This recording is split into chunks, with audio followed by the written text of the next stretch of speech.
This is Optimal Startup Daily, episode 790, The Power of Rest. Increase your productivity and reduce burnout. And Blocking and Protecting Time to Think, both by Julie Morgenstern of juliemorgenstern.com. And I am Dan. I'm your host and narrator. Hope that you are well and that you're ready to hear not one, but two posts today, both of them from Julie Morgenstern. So we're going to get right to the first of these two shorter posts and optimize your life. The Power of Rest. Increase your productivity and reduce burnout, by Julie Morgenstern of juliemorgenstern.com. I think I speak for most of us when I say it's been an exhausting past few years. All of us have experienced so much upheaval and uncertainty in both our personal and professional lives that many of us are suffering from burnout. Medical professionals define burnout as a response to prolonged stress that leaves you feeling emotionally and physically drained and exhausted. If you find yourself constantly fatigued, emotionally numb, and unable to keep up with life's incessant demands, you may be suffering from burnout. Being burnt out can negatively impact performance and productivity. So what do we do about it? Unlock the power of rest. We all know that getting enough sleep is vital to helping us perform at our peak abilities. But sleep specialist Dr. Matthew Edlin found in his research that a full night's sleep by itself is not enough to keep us energized all day. Instead, we need cycles of rest throughout the day to keep up our energy and focus. If you've ever wondered how you can get a full 8 or 9 hours of sleep at night and still be exhausted by the afternoon, this is why. 4 types of rest you can do in 1 to 5 minutes. If you're experiencing burnout, it's likely your days are already pretty packed. Where am I going to find the time to rest in the middle of the day, you might be asking? In his book, The Power of Rest, which I highly recommend, Dr. Edlin defines 4 types of rest that can be done in 1 to 5 minute increments throughout the day to help you reset and keep going. 1. Physical rest. Physical rest is just what it sounds like, the act of physically resting your body. You certainly don't have to take a full-fledged nap to achieve this in the middle of your workday. Taking a break to simply sit still, enjoy a cup of tea, or eat a snack for 1 to 5 minutes can have an enormous impact on your energy levels. 2. Mental rest. Most jobs today require constant, intense focus, but just like any other part of the body, an overworked brain can get tired and cease to function as well. Mental rest is the act of shifting your focus to another topic for a brief period. If you find yourself starting to glaze over while working on a project or feel like you just can't put a coherent thought together while writing an email, take a moment to think about something else, anything else. Come back 1 to 5 minutes later and you'll be able to return to your task with renewed energy. 3. Spiritual rest. Dr. Edlin defines spiritual rest as time meditating, praying, or my personal favorite, reflecting on an existential question, like pondering the cosmos. There have been days where I had only a few minutes between presentations, and in just 2 minutes of pondering the cosmos, I found myself remarkably refreshed. And 4. Social rest. Humans are inherently social creatures. Sometimes when we're really concentrated on our work, we can go for long stretches of time without having an interpersonal interaction. If you find yourself overwhelmed in the middle of the day, try calling a friend or having a chat with someone in your immediate space. It doesn't have to be a long conversation, but it can be enough to recharge you and get you through the rest of your day.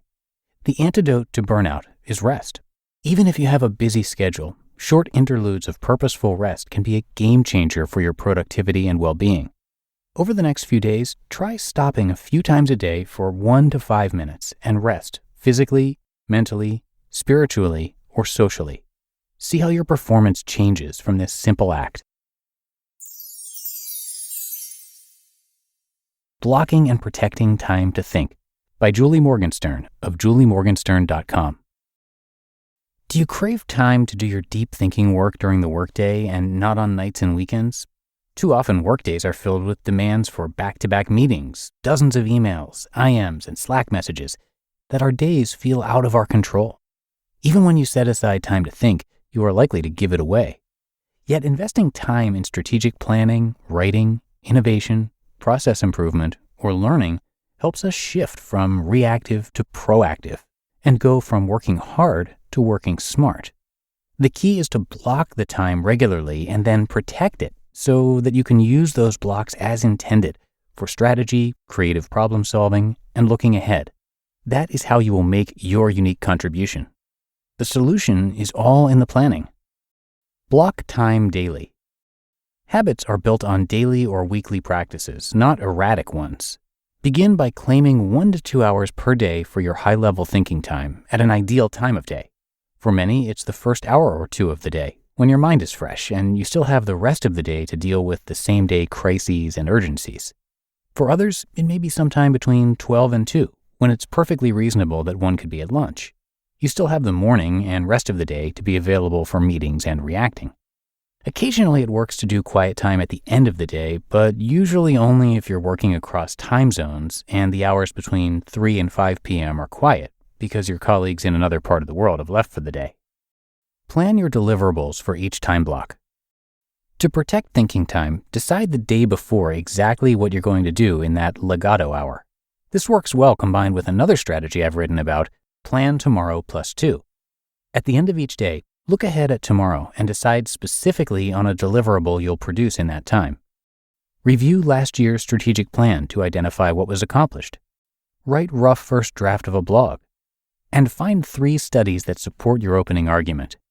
Once you've defined the deliverable, you can identify how to prepare physically and mentally for that thinking time. When you show up to your thinking block the next day, it's not to decide what to do. It's all about implementation. Say no to meetings and emails during your legato time. In the absence of a concrete alternative, it's always tempting to say yes to last-minute meeting requests and the distraction of constant emails. But when you become more concrete with your deliverables for your legato time, it's easier to defend it from external derailers. You can ask yourself, what is the highest and best use of this time? Checking my email or completing the first draft of the report? Knowing that you have only carved out 10 to 20% of your time for deep thinking means that you are available 80 to 90% of the time. This knowledge can help you stand in the courage of your convictions that the company and your team are counting on you to do the deep thinking work and ward off distractions with consistency and grace. Shift your mindset. Legato time is valuable time on your calendar. It can make a huge difference in your job performance, giving you time to make your highest and best contribution to your team and your organization. Protect and use this precious legato time for work that will advance your productivity and help you succeed. You just listened to the posts titled The Power of Rest, Increase Your Productivity and Reduce Burnout, and Blocking and Protecting Time to Think, both by Julie Morgenstern of juliemorgenstern.com.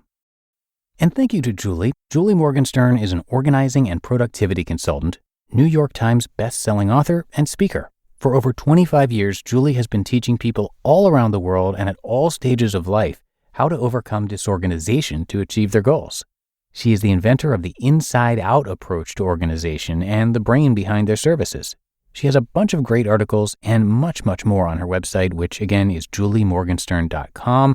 So please do check that out, show her some support, and big thanks to Julie for letting us share her work. Okay, that's going to do it for today. I hope you enjoyed these 2 posts, and I will be back here again with you tomorrow, where your optimal life awaits.